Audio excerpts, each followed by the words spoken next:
Hi everyone, it is so lovely to have you with us on Saturday for episode 5 of Marketing Rapid Fire. I love these events just because of the panel and all the questions and all the fun we're going to have. And it's just always been such a pleasure to host, organize, and manage this event for all of you. As you all know, my name is Vanshika. I am a brand consultant and storyteller. I enjoy building community around things that I'm passionate about, and obviously one of them is marketing, branding, and storytelling, as you all know. Super happy to have such a wonderful panel with me today. If you guys can just take a quick minute and introduce yourselves along with a little bit of what you do, that would be wonderful. Sure, I'll start. Hi guys, my name is Aman Dwivedi. I'm currently working at InMobi as a growth marketer. I'm responsible for the entire life cycle of users, right from acquisition to their retention, for one of the apps in InMobi's portfolio. That's awesome. So nice to have you here. I'll take it on from here. Hi guys, I'm Anmol. I work for the growth team here at Headout. We're a company that specializes in selling global experiences. I mostly work on SEM channels and Bing and Facebook. That's awesome. So happy to have you here. Hi guys, I'm Dhriti Goyal. I am a growth marketing leader at Happay. Happay is a B2B expense management solution. Most of you must have not heard about it. It's more related to finance teams of companies. And so I've always been a marketing enthusiast, and my journey started with Happay 5 years back, and it's been a roller coaster ride. I have worked from online, offline, and full funnel driven marketing, and it's learning on the go. Uh, when I'm not working, I'm traveling. So that's about me. That's awesome. So nice to have you here. Hey y'all, I'm Vedant and I've been a part of the growth team at Josh Talks for the last 3 years now. I started off in a growth marketing role and I've slowly transitioned into a product leading role. So now I take care of marketing as well as product within the team. And you probably have seen a couple of talks here and there floating around on some social media, but that's just one part of the business. We are also working on a edtech vertical currently, and that's what I'm leading. That is awesome. So quickly, just to iterate rules of the game, all of you have 1 minute to answer each question. We'll do the first 5 alphabetically. Next 5, we'll do it ulta. Please feel free to speak till the buzzer rings. If the buzzer rings, please stop. Otherwise, it'll keep ringing. It won't stop. So are you guys ready for the first question? Don't worry. It's going to be really easy. So just say yes. I promise you it'll be easy. All right, cool. So let's begin. The first question is, sum up your entire marketing career in 1 minute along with all of your learnings. Okay. I think Aman has to start. Okay. So I started with marketing in college when I was running my own startup. I ran that for 1.5 years or so. Basically did a lot of content marketing and direct marketing over there. After that, I joined Mecmoca Game Studios.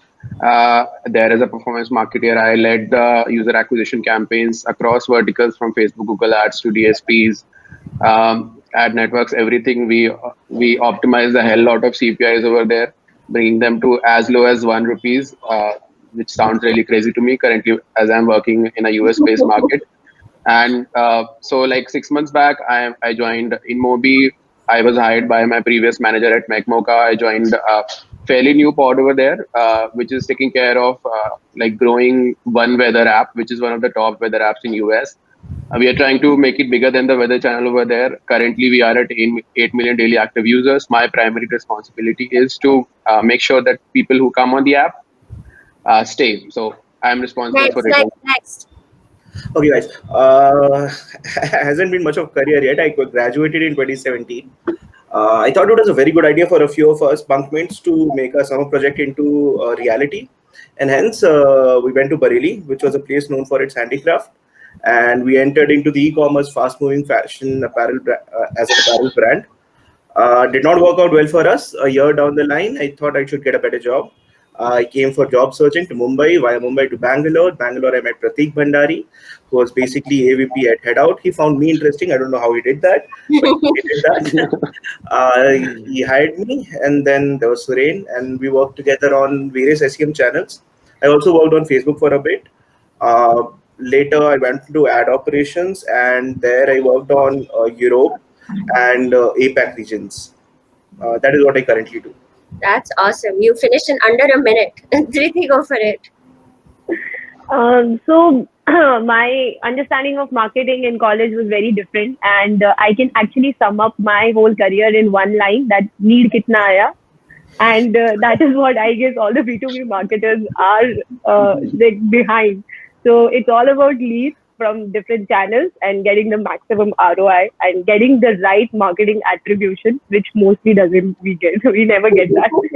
So that's for me marketing is. That's awesome. Vedant, go for it.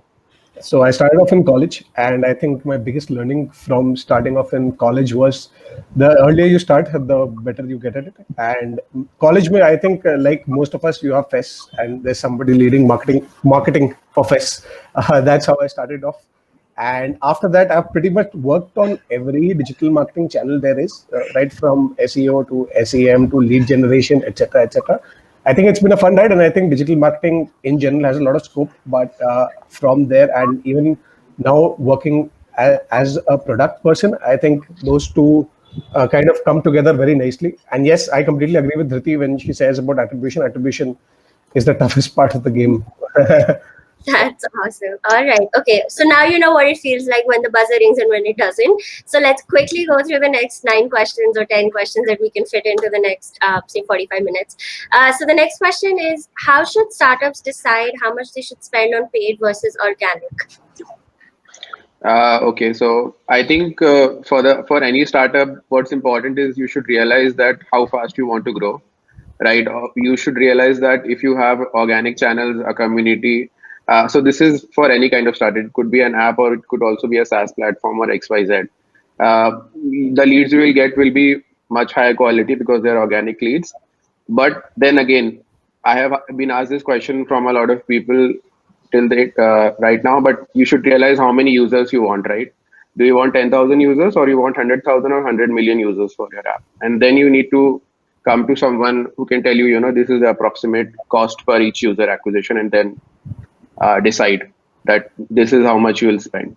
So you need to decide your business KPIs first. Got it. Anmol, go for it. Very contextual in nature.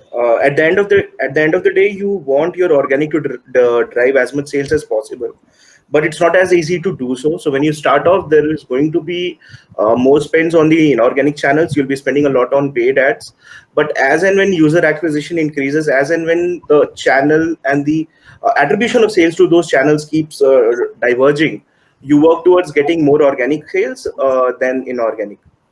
So it's basically a phase-wise shift, depending upon which phase your company is in, or what's the need at the moment. Got it. Okay, go for it. For my understanding or my experience, as I say, for B2C, the thing is that you can still go for organic. You can be more of a content creator, but when it comes to B2B, actually the thing is, it lot depends on your audience, I think. Because if your audience is not there on social media, then you have to do paid. And so those things, I guess, choosing your platform and how much, as Aman said, that cost of acquisition, and then your client lifetime value and all those things. How I think a startup can start is maybe define a particular budget and do experimentation very fast, like rapid experimentation is required. And that is where that growth mentality and growth marketing comes into the picture. Wow. All of you have done the last 2 questions in under a minute. I am very impressed. This is the first time it has happened. I have seen all your rapid fires before. Yeah. You can't go for it. Sure. So I think everyone's very well summarized it. It cannot be just organic and it cannot be just paid. It has to be a mix of both. What I've seen in my experience is that whenever you are in the initial stages of your business, and when you're trying to prove your business model, trying to make your MVPs, etc., work, and getting to product market fit in general, at that point of time, you are probably like where we are at right now. So you're working a lot on paid and you're not working on organic. But at the same time, it's very important to start building out organic early on, because later it can get too late. For example, it takes time for your SEO to build up, it takes time for your ASO to build up, etc. So it's very important that you take care of paid in the way that everyone said. You have a budget, you've got an objective, and you're maintaining and experimenting. And at the same time, you start building out your organic so that it's not too late when you see कि यार marketing spends इतने बढ़ गए, because they will never grow linearly. They will always at one point of time सारे campaigns फट जाएंगे, and I'm sure everyone's faced this. So it's very important to grow both and keep that balance. All right. Very, very close. Amazing. I love it. Next question is marketing a more logical or a more emotional activity? If yes, explain why. I think marketing is a logical activity with an emotional background around it. So that's actually how I do it. You need to think what your users are thinking, right? And you need to feel what they are feeling. And if you can't do that, you can't generate insights. So you need to be in their shoes, feel what they're feeling, be emotional about it, be emotional about your product. If there is a bug, you might be okay, this is just a bug, but what will the user feel, right? He will uninstall the app, he'll be disgruntled. All of that is there. Uh, and using those insights, use your brains, use logic, and optimize the hell out of your campaigns. And I think that's the way to do it. Okay, awesome. Next. I think Aman had it 100% right. If I were to say it, I would say you expressed logically, but what you express is an emotion, in forms of messages, in forms of an art, in form of any communication. So what you express is going to be an emotion, which is going to be viewed as an emotion by the audience. But how you do it, and the back end of it, and the planning of it, all of that is logical in nature. So as marketers, we need to be very logical in nature, but the communication that goes forward is emotional.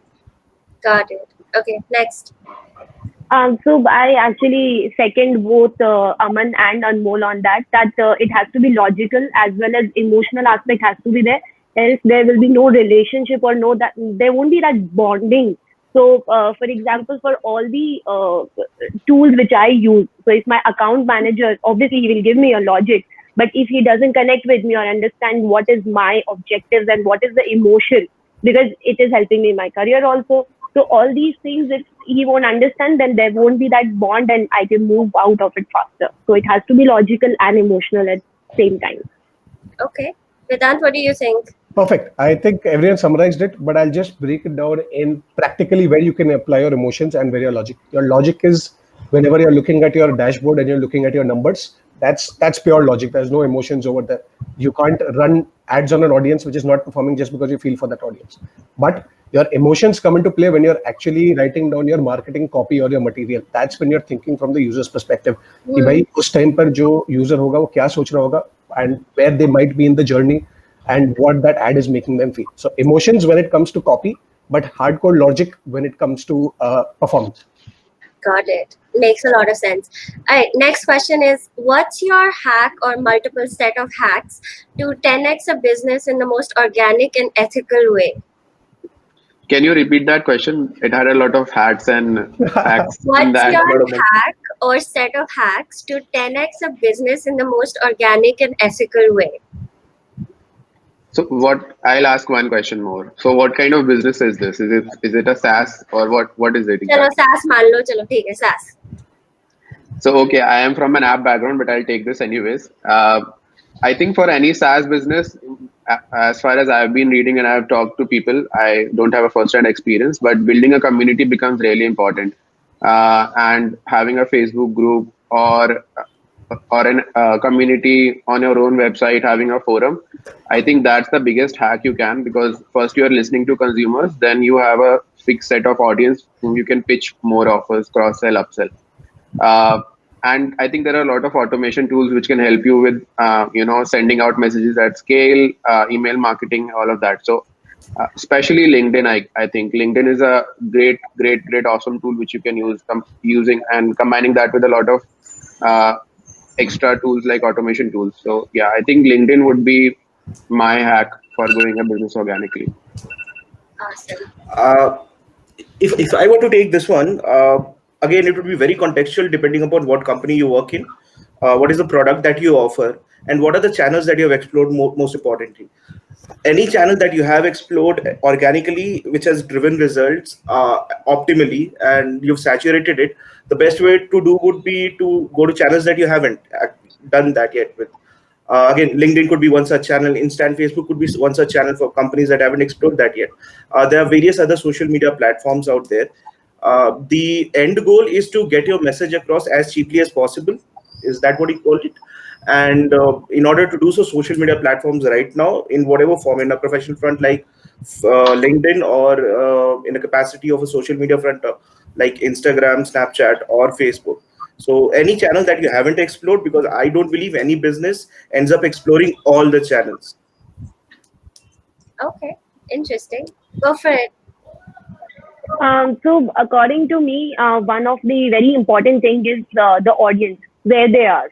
So you for organic and a 10x growth, I think currently in today's scenario, partner marketing is very important. You have to partner with people who are the king of that community. So, for example, if you are you are serving to a marketer, you should know what are the communities or the partners they are with, and partner with them and be present at the communities, because word of mouth is the one best thing which works out well for SaaS especially. Because for one product there are so many competitors, and if one says that this is the best, people will go for it. So partner marketing and the word of mouth through being part of the communities is something. And LinkedIn, yes, LinkedIn is the most. And the thing is, there are so many hacks to use it organically without the paid premium accounts, that people, if actually will read on Google, there are so much and they can do many things. Just persistence is the key, basically. That's awesome. Vedant, go for it. Cool, perfect. Because I'm answering last, I get to add all the points together. So I'll break it down into SaaS and for consumer-facing businesses. For SaaS, I think LinkedIn really works. Twitter really works. Apart from that, in third, I'll give SEO, and fourth, I'll give YouTube. It actually works for SaaS, but not as much as LinkedIn and Twitter will work. If you're a consumer-facing business, then I would go for YouTube and SEO first. So because what you would have also seen is now that when you're searching for things, what happens is that Google actually prefers video results first. That started happening. So YouTube, and then you go for blogs, and then you go for LinkedIn, and then you go for Twitter. And you've got various hacks around each platform, so I won't go into that. But broadly breaking it down to SaaS and consumer businesses and which platforms you can use. Awesome. All right. So the next question comes from the audience. Vidit asked, what sectors have actually benefited from lockdown, and how do you think their marketing teams have taken advantage of the situation? Anmol, go for it. Okay, cool. So again, any company that worked around being in a digital frame, for example, any e-commerce website, any company that was digitally savvy has actually benefited from the COVID situation. Again, depending upon what industry you are in, I wouldn't, for example, even if a company is a e-commerce company, but it's based out of, let's say, a travel and tourism domain, I mean, it wouldn't really have done well in the COVID situation. Anyone who had their digital ecosystem right, those companies have really done it well. It has also come down to what messaging do you want to put across as a company, within the company itself, as well as communicating to the society as a whole. And just basis that, the companies have come out in this COVID. Awesome. Go for it, Dhriti. Yeah, so as Anmol said, that the companies which were digital savvy obviously benefited from it. The brand, like I have seen few brands who are just out there asking, like doing so many things. I think one of the brands is actually Air Meat, because I have heard from so many people around that you should try it out. The experience is so good, and today I logged in. I felt really good. In fact, I attended one event by NetApp, which was on Airmeet, and I was like, it was amazing experience. So the word of mouth actually here, it worked out well. GoToWebinar is one. They have been out there on social media, and people are just going crazy. House Party is one app. They are actually doing amazing Oh stuff. my God. Yeah, and obviously Zoom though got very negative reviews, but people are like Zoom experience is best, so just go for it. So even you are in business or something, Zoom is the place. So I think they have got really good from this. Got it. Vedant, go for it. Yeah, I'll talk about the sector I work in, and we've seen a great uprise, which is edtech. Like the biggest, and I think the best part about this pandemic, and it's a silver lining, so to say. I don't mean to sound like somebody who's, that. Okay, sorry about that. So we know that the education system was not apt. It was broken at a lot of places, and all of us who studied, especially in India, know about this. It's not perfect, correct? So what edtech has changed, or what it has enabled people to do now, that people like my dad, who were pehle, they did not understand how this works, or they did not understand how people could study online. They've grown to actually embrace it and come back and say, if you can study from the best teacher online, why not? Okay.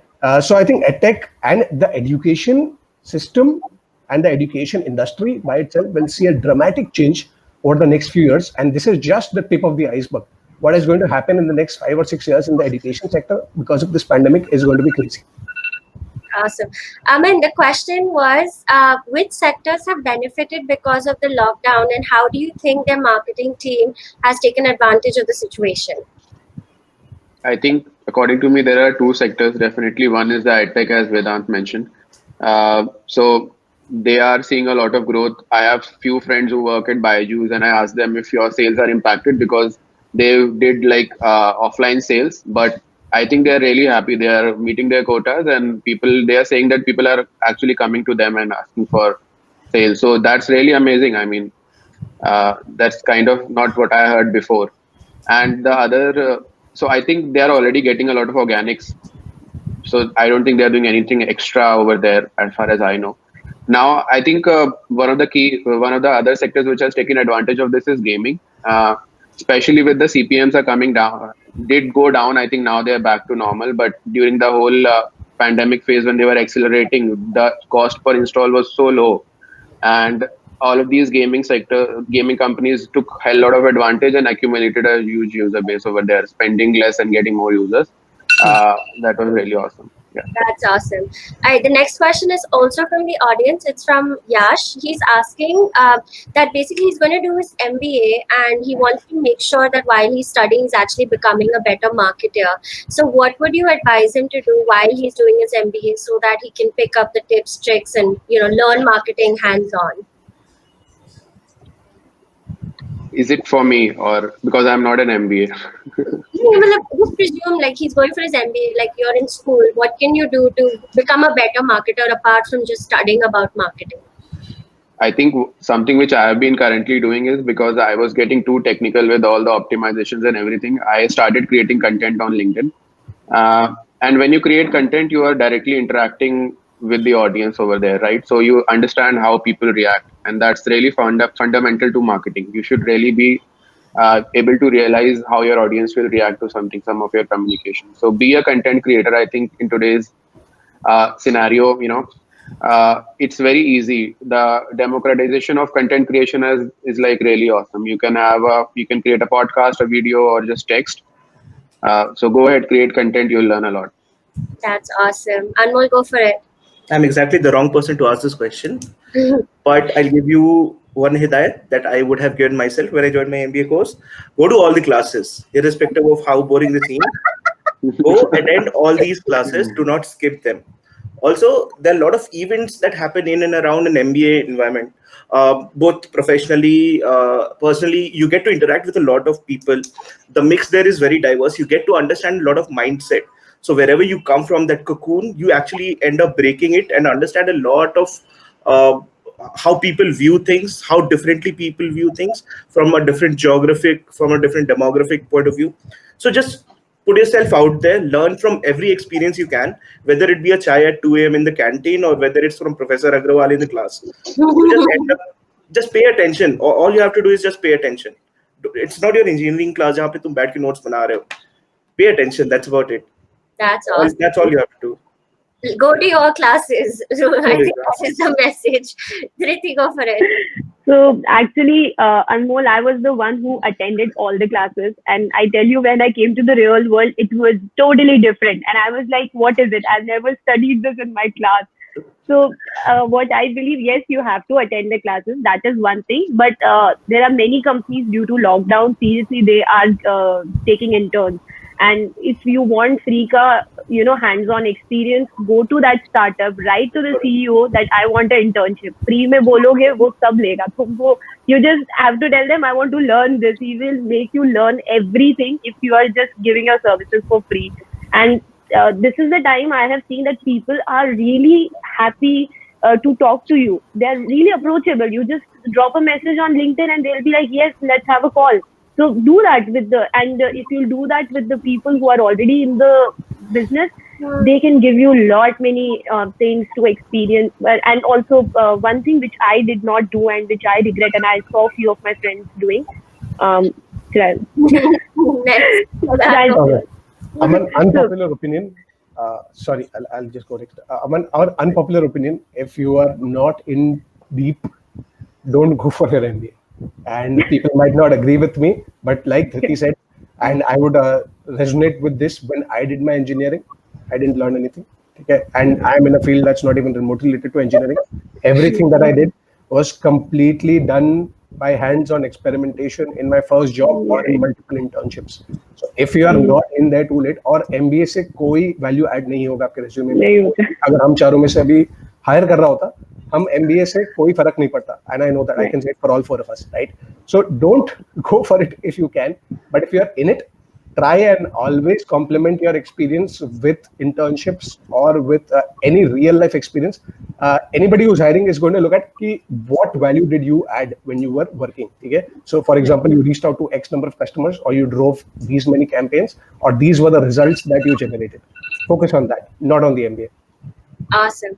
All right, so we're at the halfway point, so now we're going to swap the order over. So it's going to be Vedant, Vedant, Dhriti, Anmol, and then Aman. So Vedant, get ready to answer from now. You're on first. So the next question is, what are your favorite tools/automation tools to generate MQLs? What is MQLs? I have no idea. Marketing qualified leads. So my work has never involved marketing lead campaign. So Dhriti will be the better person to answer it. But the only tool I've used so far to actually generate leads is Facebook lead forms, and they did not perform very well. I can tell you that, like especially in the business that I am at or what I was trying to achieve. But genuinely not very qualified to answer this question, so I'm going to pass. Okay, that's fine. Go for it. So for lead generation, so basically there are two parts to it. So lead generation can be done through Facebook, LinkedIn, and Google AdWords and stuff. Then if you have to keep a lead, like a CRM sort of a system to automate your marketing activities on that, for example, doing some automation on emails or how it will go in the funnel and all those things. The best which I have worked on is HubSpot. It is very easy. It gives you so many nice features, and the free account is also something very accessible to everyone. And so I think HubSpot is one automation tool, marketing automation tool, which I would suggest for any marketer to, have a hands-on experience on. All right, makes sense. Go for it, Anmol. Like Vedant, I do not have any experience in lead generation. We did a little bit of lead generation for Elamora when I worked there, but again, very limited, only on the primary stages. I think Dhriti basically summed it up, and I think Aman might have a few points to add to that. That's all. Well. All right, that's fine. We can move on to the next question. So the next question is from Sindhu, who's also from the audience. He asked that if you don't have a growth team or a sort of setup for people in growth, how would you split up the responsibilities amongst other people to handle the growth-related activities? Interesting. Very nice question. In fact, most startups or most teams don't have a growth team in place, and there's a couple of people who are doing everything. So what I would recommend is get one person who understands what is happening on Facebook or Google, whatever your channel for acquisition is. So there's one person who's taking care of all paid ads in that sense. Then there's one person who's understanding the funnel completely, and both of you have to collaborate very strongly. Boss, अगर आपके campaign में clicks आ रहे हैं, then what's happening in the funnel after that, and how are things happening? And finally, if it's a product based company, if you are a website or an app, then that funnel person comes into play and tells the marketing guy, here, these are the types of people who are working, these are the types of people who are not working. So with a combination of these two people, and in a lot of cases, this can just be one person. I have done this same work for my organization for a lot of time. You'll be able to completely game your growth. Just understand कौन सी audience कहाँ से आ रही है and what are the results that they're giving to you on the platform, and everything will be sorted. Awesome. Dhriti, go for it. Okay. For me, so basically, traditionally, if you actually see, marketing teams had like one content person, one SEM, one SEO, and all that. Basically, the growth team is something which is summing up all, and because there was a lot of gaps in between. So that is why it is like one team which sees it end to end, because they are not looking ke मैंने कितना lead लाया, how many clicks, how many content I've created. It's more like तुमने content बनाया, उसको distribute किया, and now how much ROI you have got in terms of customer. So it's like data driven full funnel marketing with rapid experimentation. That's how the growth team is. So it is basically to one team which is responsible for an end-to-end optimization. So that is how I break it up. That traditionally it was, but if you actually see nowadays, content marketers have to give a ROI for the content piece they have written. So that is something which actually make them, go beyond just writing. They will talk to the customer, they will talk to the sales team, and that is where they are also growing in their professional. Awesome. Go for it, Anmol. So there are two folds in which I can answer. Sorry.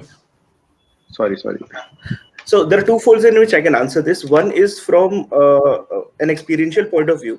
So at Headout, we did not have a growth team when I joined it. It was called a performance team. It slowly transitioned in to being a growth team. From what I could understand, it was basically the ownership that you get with the job. So an end-to-end result-driven job is what a growth team would actually look for an individual in. So if you're someone who understands a product right from the point it is being onboarded or being created, right through the product journey, and then to selling it, and then to driving a monetary benefit out of that particular product, is what a growth guy does. Now, if you are a part of the growth team, you have to figure out ways to do that. That ways could be exploring new sales medium. That ways could be burning your midnight oil to talk out issues at the product ownership of a particular product, and just to find ways to sell it through. Awesome. Aman, go for it. I was off, so can you repeat the question? The question was, if you didn't have a growth team at your office or company, how would you split up the responsibilities amongst the other people? So I think if you talk about InMobi, we don't have a growth team, as in we have a couple of like people across verticals who are responsible for growth. So I am a part of the monetization team technically. We have an APM who is part of the product management team.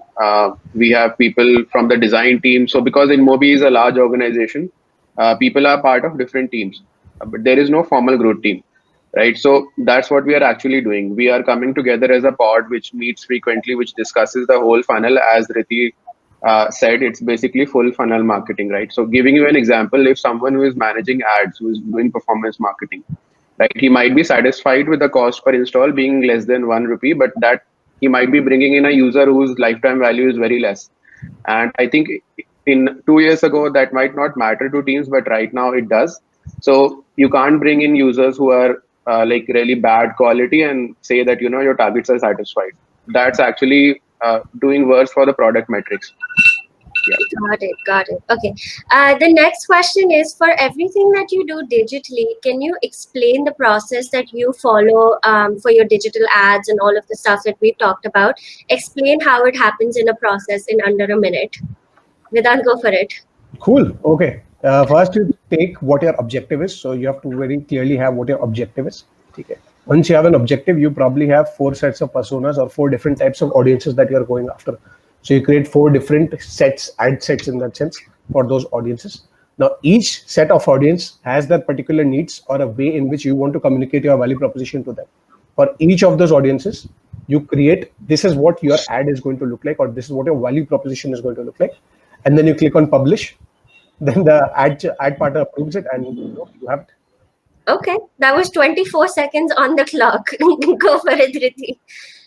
So, first, obviously, you have to define the objective of that particular campaign. You have to decide what you want to say in that as per your audience set.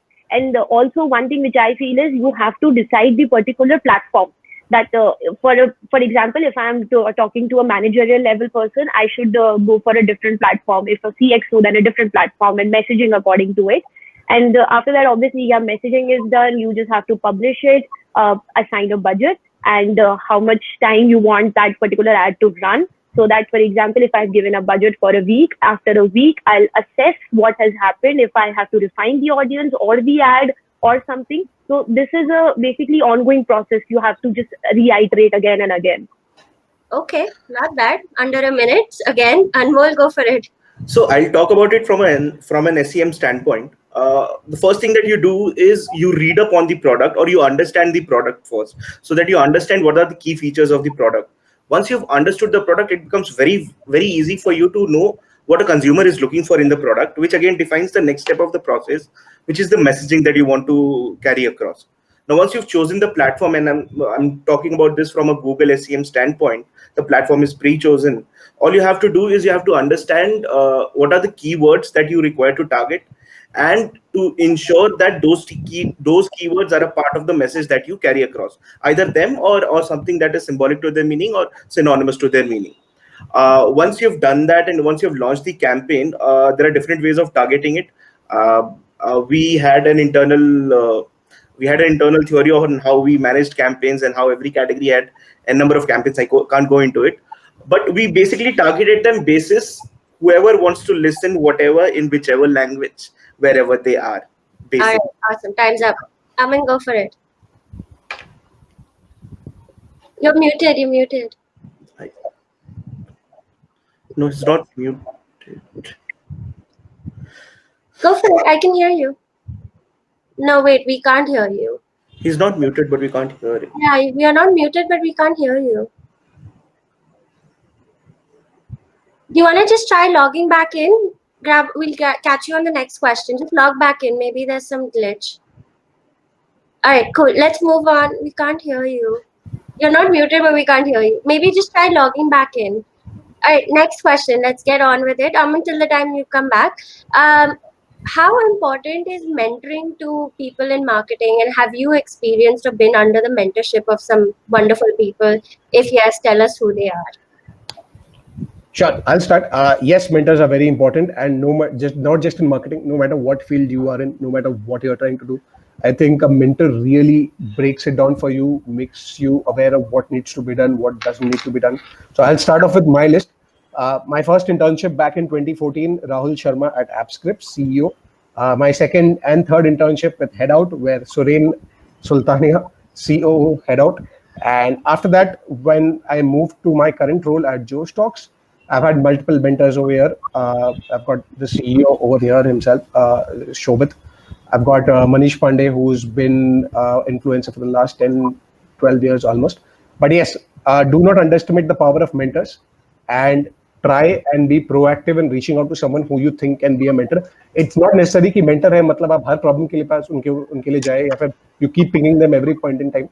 Even if you speak with them once in a month for half an hour, gather all your questions, ask them, and probably they'll be the best person to help you. That's awesome. Dhriti, go for it. My first mentor was when I just joined. She's Sakshi Jain, and currently now she has set up her own company. She actually helped me with how SEM works, what all things has to be done. Tried to put a process in my work, and she actually taught me what marketing is, or how to do it, or how to start with it. Then my grooming started with our chief revenue officer, who's Ramesh Iyer currently, and he helped me with how the offline marketing works, how the events marketing works of B2B. One special mentoring which happened from our COO, which is Varun Rathi, is how to evaluate all the platforms, how to talk to vendors, how to handle them, and how to negotiate. He's a Marwadi, so obviously. And then my current mentor, which is our VP of Marketing and BD, Shashwat Ghosh, he is actually turned me around. Like now I am confident, now I know what I'm doing, how things are done. and how to be in a corporate world. So yeah, mentoring is very important. Love it. Aman, go for it. Did you hear the question? Yeah. So I Okay. think mentorship is really important. That's one of the reasons I actually, wanted to come to Bangalore. I was in Jhansi and I was running my startup, but I didn't know whom to talk to and how to take this forward. And I thought it's really important. So I was fortunate enough to join Macmocha Game Studios, and I was directly working with Aviraj, who was the associate director of marketing and growth. And that was really awesome experience. I was exposed end to end with like right out of college. I was exposed end to end how everything is working in the company, not just from marketing perspective, but also from a product and business perspective. I was also working with the CEO of the company, Arpita Kapoor, and that was really like scary as well as awesome experience because when you're talking to someone like a CXO, you really need to know everything. That's kind of the expectation, especially in a startup. Um, and I've been like really fortunate to join InMobi as well, where there are so many ad tech veterans, and they really know how to get revenue. That's awesome. Next question is, what industries do you think that you can do with and without marketing? Or if you want to answer the without marketing, you can pick. Could you repeat that? Could Sorry. you repeat again? Which industries do you think can do without marketing? Okay. Uh, Interesting question, but I don't know if any industry can do without marketing. See, primarily, if an industry is essential enough to not have marketing, then there will be competitors. It'll be a big competition. Thus, there will be a need of marketing. If it's a very niche business, then of course you'll need to tell your customers that they are facing this problem and you can solve them. That's the marketing. So yes, marketing की जरूरत हमेशा पड़ेगी, but it can clearly be defined कि yes, if you're talking about paid marketing versus organic word of mouth marketing, there are companies that don't really do a lot of paid marketing and have sustained over the years because of organic marketing and because of just quality of the product that they are giving and the customer service that they are giving. That's driving pretty much everything else, and everything that they need to do is on a brand level. So yeah, I don't think anything can run without marketing, but you can completely aim to keep reducing your spends on marketing and probably investing that in your customer experience and your product. Got it. Dhriti, go for it. One of the things which people think that marketing is putting hoardings or putting a magazine ad or a digital this thing. It's not that. It's beyond. Now, even content like a piece of content or an email you write, that is also considered as a marketing. And to be honest, when a brand like Distillery, who's serving water, or Modi ji, they need marketing. So I think everyone needs it. Awesome. And we'll go for it. I think a lot of people confuse marketing with sales. That is not the case. One classic example would be if you're selling an idea, the story behind the idea is marketing, while the actual selling part is sales. So I do not think that there's any business that can sell without a story. I mean, you being a storyteller would agree with it. I wouldn't have a job if there was no marketing. Yeah, I mean, if you don't have a story to sell, what do you end up selling? A product, right? And a product does not have a retention. A story, a brand, any value add that you bring does. So it's not just about a piece of metal being there, but that piece of metal being called a Motorola or a Nokia or a Samsung. That brings value to the product. So That's I don't an think amazing way to without a story you can really last long. That's awesome. Aman, go for it. I think Anmol said it really well. So I guess if someone has asked this question, then he is confusing distribution and marketing somehow. So marketing is a part of distribution. You really need distribution to get your product across. Whether you are selling steel or whether you are selling apps or SaaS, whatever, right? And even you distribute your product, right? Someone will go and talk to partners, and he'll tell something. He'll tell a story. He'll tell the value proposition. So that is direct marketing, right? I think direct marketing and sales is somehow, kind of fuzzy as to how you actually separate the two. But as Anmol said, you need a story to sell as well. So even that's marketing. So I Yeah. really think that there is a way to sell without or do business without marketing. Awesome. All right, so we're almost at the end. I just have one more question for you guys, and then we're going to take audience questions. I see there have been a couple coming in on the chat. So the last question, and probably the most contextual question to this time, if you were Prime Minister Modi right now, what campaign would you run to encourage people to stay at home so that coronavirus doesn't spread? Um, just to give a name to the campaign, the first thing that popped to my head is "Ghar Raho, Swachh Raho." I don't know. Yeah, but jokes apart, I think it's very important for all of us to understand where we are at, and it's also very difficult to get the message through to as you keep going at the bottom of the pyramid. You see that getting this message across and showing the importance of why you need to stay at home right now and what the precautions you need to take is getting very difficult. So something. Whatever the messaging is has to be very very clear and very very कि नहीं कर सकते आप. It's not possible, and of course, at that level, it also comes down to right now we are sitting in our cushy offices with an air conditioning. They are daily wage laborers, so that dynamic completely changes. So you also have to keep that in mind and say stuff according because अगर खाना नहीं मिलेगा तो बाकी सब कुछ कर नहीं सकता आप उसका. So yeah, it has to be a very fine line, and that's why it's his job, not mine. It's a very difficult job. Awesome, awesome. You brought up a really interesting point about the online and offline because not all of the bottom of the pyramid as you keep going down is online. Yeah. Interesting point. Dhriti, go for it. So actually, when you said it, I felt like maybe परिवार के साथ रहो, स्वस्थ रहो. But because people are watching Ramayana, my family is watching Ramayana, Mahabharat every day, and so it's like every time family time. So it's going good there. But yes, the majority of audience whom we have to convey this message is migrant laborers. So if you say that, it's like more like putting a hole in their heart. And I think they should use TikTok maybe because like not just being like that, but yeah, people are there on TikTok. I'm like I opened it and there are so many people like farmer is there. They are enjoying their life. I guess there if we put across this message, that will be really helpful. That's an awesome point you brought up about TikTok because it is a up and coming platform and they might not have Facebook, but I've been hearing a lot of the same Yeah. TikTok hai unke paas. In fact, I saw one video there, this farmer and his wife dancing, and they are putting such a nice video. I really liked their dance and it was really innovative of them. That's amazing. Anmol, go for it. Okay, I don't have a fancy slogan made up. I tried doing that in my time, but I couldn't come up with it. If you actually want an answer to this question, all you need to do is rewind 2 months of your life, go back to lockdown 1.0 and see the messaging. That has been the ideal messaging that has come across. We've seen nothing, but we've heard a lot of things. This is basically what this entire communication has been about. I mean, if you look back at it, I want to be apolitical here. This is not a political point of view that I'm sharing, but it's a very, very well carried out campaign. You had people lighting a light, you had people clapping for you, and all of this was attributed to 20 minutes of a speech. There was nothing that was being done.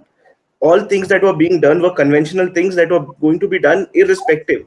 There's nothing else that you sold. You just sold a message. You sold a thought process. So I think we already have an answer to this question. All you have to do is rewind 2 months of your life, 5 messages across these 5 lockdowns, and you'll have your answer there. Nice. Aman, go for it.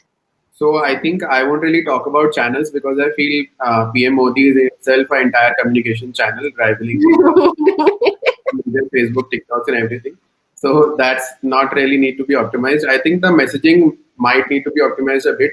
So one insight what I have seen is that a lot of people I've talked to, they're like, it won't happen to me, right? I am young. I have seen that 1% people in this age bracket will actually die or whatever. Now, I think we need to communicate that, when you're going out without a mask or you're not following social distancing, you're actually endangering other people who are close to you. It could be how about if it happens to your grandmother or your mother or anyone like that who is more susceptible to this? I think this insight needs to be leveraged in a communication by PM Modi. He is already good at giving it out, but I think if you can communicate that, by following this, by wearing a mask, by following social distancing, you are endangering other people, not just you. Giving out this message would actually help. That's awesome. All right, so I'm going to quickly go through the audience questions. I've picked out 3 questions. So the first one is from Ashwini. He's asking, like, How is your marketing team being functioning from home versus from office? And do you think this is something that is sustainable, or do you like to be with your team in office, face to face with each other? Dhriti, you can go for it till Vedant logs in. Okay, so initial days were really difficult. Obviously, we were trying to figure out how to do things, but in a week or two, we figured it out with stand-up calls and stuff like that. So now we are liking it. Everyone is very happy. They are being more productive and being more creative. One thing which I feel helped us a lot was evening tea call. So we used to have a fixed 15-minute tea call with all of our teammates where we just blabbered anything came to our mind. We watched this, that, and that really helped us all to gel along. So I guess, that is going good, and people are missing each other, but yeah, they are feeling more connected and being more productive mostly. Got it. And we'll go for it. We had one such call, but on a weekly basis, not a daily basis. I think it's a mix and match of both. I mean, there's no ideal way to put this forward. I can't say that going to office was bad. I can't say staying home is good. Uh, there are certain meetings, there are certain projects that require your the physical aspect of it. You need to be there, right there, to show the demo. That is why we have demo guys. Also, that when you are deciding on something, 93% of communication that comes across is not just verbal communication, but more gestural in nature. A lot of these gestural communications get hindsighted on digital platforms. So I think there are situations in which you would want to be in office, and then the ease of working from home. I mean, you can never question that. So I think a mix and match of both. Every company can have their own mix and match. I mean, you can figure out, okay, chalo, 4 days a week from office, 1 day a week from work from home, or like if you want to leave it to the individual as to case by case basis. Okay, awesome. I will go for it. Yeah, I think one of the things which I've been totally missing is the brainstorming sessions, because randomly, I remember when we launched the COVID section in our app, so we did a whole COVID campaign to raise awareness. It was just very random. One day I just saw that, the product team guys, they were like, okay, let's huddle, we are doing this. And suddenly it was a thing in the app. So I think I miss that. Now it's very tough to do it because people might be online, offline. We really need to set a meeting beforehand. You can't catch someone like, come here, don't do that. We need to do this right now. So all of that is definitely missing, but we are trying to make up for it somehow. But yeah, that spontaneous stuff is missing. Yes. That's awesome. Awesome. Thanks for sharing. It's lovely to hear what you guys are actually going through. Because LinkedIn pe dekho to everybody's like, work from home is the best. Like, I love my team. So like, this is the actual reality of what is happening. Abhishek asked a really interesting question. He asks, are there any pointers on tracking multi-touch attribution when it comes to leads? Dhriti, go for it. This is something which we have been struggling a lot since some time, and now I guess having a good CRM system which actually tracks all the activities of the lead. So, for example, if that person has come to a particular landing page or from where you have got the lead, and so what happens many a times is, for example, you have got a lead from a landing page, and and that the lead is dead. After 2 months, it gets revived after your email activity or maybe a webinar or just a salesperson calling it up. So you have to make sure that the multi-attribution happens. But you have to somewhere fix the number of attributions or sources of that lead, and maybe you can have a primary and secondary source where you can mention that this was the primary where the lead came from, and the secondary one is where it got revived. So this is how we are now trying to do it, so that we can. So this is helping us also to know what is my lead capturing, which platform is my lead capturing best at, and which platforms or areas for reviving. Awesome. Go for it. Okay, so I am not really from the lead generation background. I'll give you the general gyan I know about multi-touch. So most of the people who are in the app business, they just do last click attribution. So whichever ad people saw last, it gets the full attribution. But there are big shots who do multi-touch, wherein you can have different models, right? You can say that I'll give 50% to the first touch contribution and 50% to the last touch. That could be one model. You could also have a time decay model wherein you can weigh that the person saw this communication these many days ago, so I'll attribute this percentage of the value to this communication and not and this much to the other one which you saw recently. That could be higher. That could be one model. You could also have a linear model wherein you are giving equal importance to all touch points across the user journey. So uh, I mean, you should try out what works for you. So give you my example in app industry. You are 85% done. If you you could, can you can reach out to Aman and you can continue that question. Anmol, go for it. I think I cannot bring any more value add to this question. We've had a problems with attribution models. A lot of those problems, uh, because again, we are running ads for the same product on various platforms, and you do not know what to attribute to where, and which to give what percentage of attribution. If there's one convert, what percentage of attribution do you give it?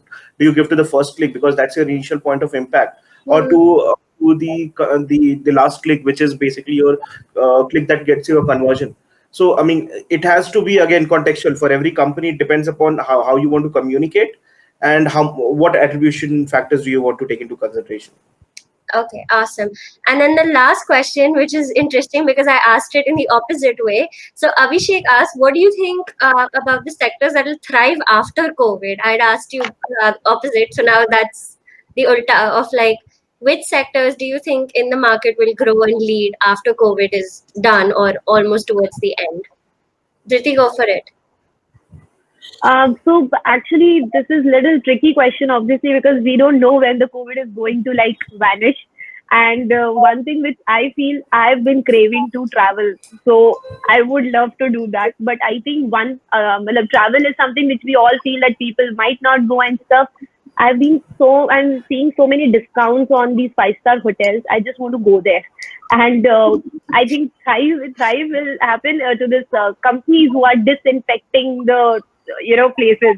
I guess they should thrive because if I'm going to the hotel, I want the disinfectant thing. So yeah, it's kind of a mix. I am not really sure, but I really want to like travel and I want them to thrive. Yeah. Yeah, totally. Go for it. Thank you, Dhriti. Uh, See, there are two folds again to this question. One, we don't know when this pandemic is going to end. The second is the mental aspect of it. I mean, it's you have it in the back of your mind. So there are industries that you would want to explore, but when Dhriti comes down to taking that decision, कि क्या मैं Zoom car book करेगी, there has to be that there will be कि अरे नहीं यार, I'm not really sure if it's safe or not. So again, depending upon what time you're looking at, if you're looking at sometime this year, I think anyone who has their digital ecosystem in place, like these edtech startups. Me and Aman were also talking about these edtech startups a couple of days ago. The e-commerce sites will come back with like a lot of force. I think these giants like Amazon, Flipkart, all of these, they're going to make a lot of money out of this entire situation. I've actually come across a lot of meat brands that are actually delivering fresh meat to home. I mean, Yes, earlier I only used to know Leashes, and then there is this yes. Shop to Me, Shop Serve. There are a number of brands right now. They have their own digital marketing platform. So all of this is like indicative of what markets are going to pick up. Time. Oh, yeah. Aman next. I think a lot of people what they'll feel is once this pandemic is over they'll get that feeling कि जिंदगी ना मिलेगी दोबारा वाली, that you really need to do a lot of stuff which they have not done. Like I really want to visit Tokyo once, so I might just do that once it's over. All of that. So I guess I am definitely sure that travel industry will see some boom. I think Airbnb is also backing on that, and Headout for sure. Awesome. Yeah. We're working on a different thing, but okay. Yeah, cool. This brings us to the end of today's session. It has been such a pleasure to host all of you and hear all the different perspectives. Every session is just so unique in its own way. I mean, it brings me nothing but happiness to do these every 2 weeks. So, if you liked what you see, please post about it on LinkedIn. Please share the message. We would love to have more and more and more people join us. Today we had 35 plus people joining us throughout the session.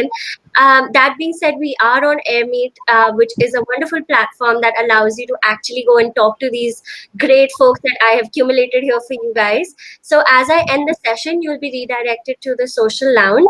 Over there, each of you can pick a separate table, and all the attendees, you can pick a table wherever they're sitting and actually have a chat with them, video and voice, and it's as good as being in person. Thank you all so much for attending. Please feel free to reach out to any of us that you've seen today Saturday. We would be more than happy to have chats after this. Take care and have a lovely rest of your Saturday. Thank you so much for hosting. Thank you all. Bye. Thank you, Vanshika. Bye, guys. Bye-bye. Bye, guys.